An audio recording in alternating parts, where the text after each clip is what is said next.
Hello, art lovers and curious people from all corners. Welcome to Art in 5 Minutes, the channel where we discover the life and work of great artists in record time. Are you ready to dive into a world full of brushstrokes, secrets, and anecdotes? Well, let's get started. Today, dear viewers, we delve into the life of the Renaissance genius, the master of all masters, Leonardo da Vinci. Born in 1452 in Vinci, Italy, Leonardo was a Renaissance man in every aspect, excelling not only in painting but also in anatomy, engineering, mathematics, and music.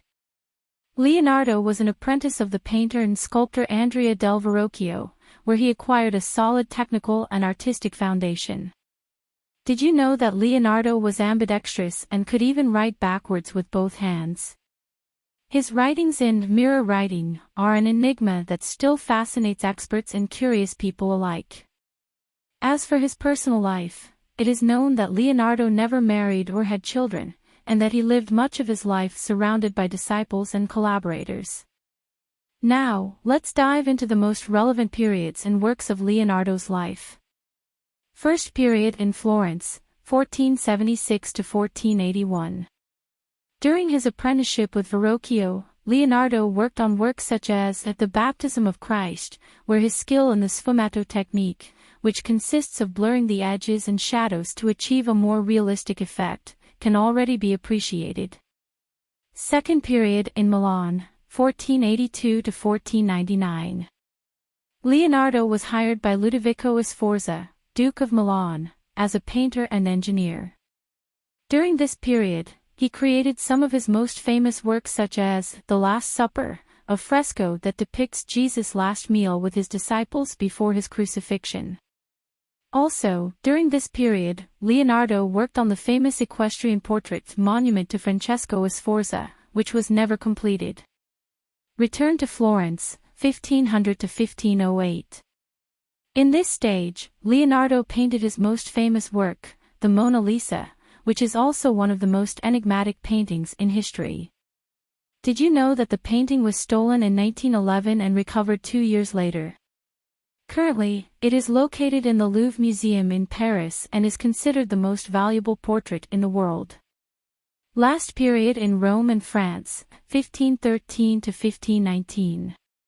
During these years, Leonardo worked in the service of King Francis I of France, where he focused more on scientific research than painting.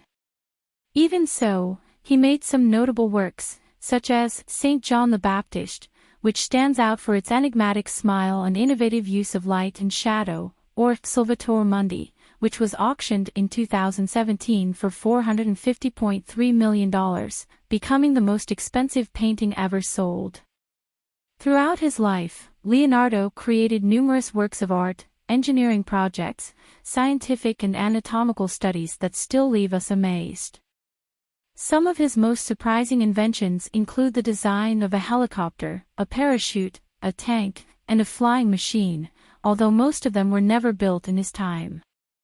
Throughout his life, Leonardo also created numerous notebooks of drawings and writings, known as codices, where he recorded his research and discoveries in fields such as anatomy, botany, geology, and optics. The most famous of them is the Codex on the Flight of Birds, where he studies flight and how to apply it to the creation of flying machines. Leonardo da Vinci's life was marked by the tireless pursuit of knowledge and beauty, and his legacy still lives on today. He died in 1519 at the age of 67, leaving behind a vast artistic and scientific legacy that has influenced generations of artists and thinkers. Did you know that the Vitruvian Man, one of Leonardo's most famous drawings, is a study of human proportions based on the ideas of the Roman architect Vitruvius? This drawing is a perfect example of how Leonardo combined art and science in his work. And if that's not enough, during his life, Leonardo also dedicated himself to the study of music and the construction of instruments. And that's it, friends. We hope you have enjoyed this fascinating journey through the life and work of Leonardo da Vinci. Don't forget to subscribe to the channel and hit the bell to not miss any episode of Art in 5 Minutes. And if you liked the video, don't forget to share it with your friends, family, and even your dog. Until next time.